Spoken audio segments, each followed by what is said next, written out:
ભગવાન વ્યાસજીને આમ નિરાશ વદને બેઠા, નારદજીનું ત્યાં આગમન થયું, પૂછ્યું આપને આટલો બધો અસંતોષ કેમ? તમારા મુખારવિંદર પર તમારી કઈ વેદના દેખાય?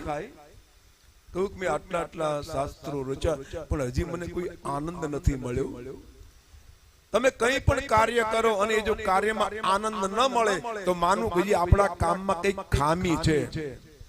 આપણે જે કાર્ય આરંભ કર્યો એમાં કઈક ખામી છે, કઈક ખૂટે છે, નહીં તો કામ ચોક્કસ આનંદ આપે છે.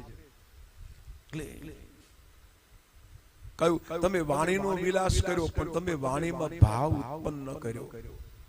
તમે જો ઘણીવાર એવું બોલે કે ઘણા બધા સંત મહાત્માઓ જ્ઞાનીઓ એમ કે માયાનો ત્યાગ કરો, માયા નાશવંત છે, આ બધું ઘણું બોલે, પણ એ લોકો પાછા ઢગલા ભેગા કરીને લેતા હોય પાછા એ પાછા કઈક નવી ઉપાસના કરે, મંદિર બાંધે, આશ્રમ બાંધે, એ આપણને માયા છોડવાની વાત કરે અને માયામાં ફસાતા જ જાય, ફસાતા જ જાય.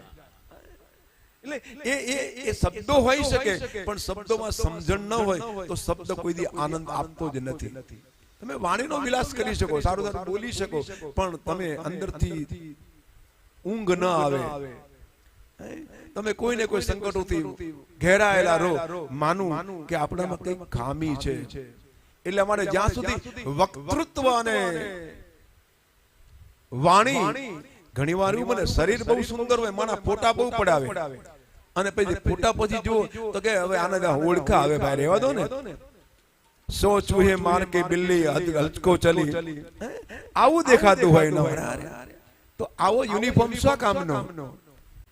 એટલા માટે કહું કે જ્ઞાન પ્રમાણે આહાર અને વિહાર અને તમારો વેશ પણ એવો હોવો જોઈએ, વેશ પણ એવો હોવો જોઈએ. આજ માણસ ખેલ કાઢવામાં પારંગત થઈ ગયો.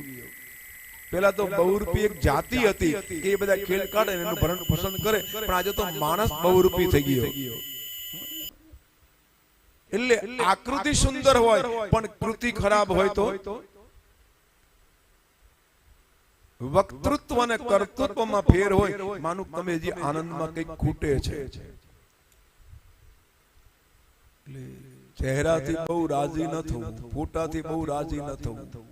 અને ઘણી વાર તમે જોજો એવું ખાસિયત હોય કે માણસનો ચહેરો સારો હોય તો ફોટો સારો ન આવતો હોય.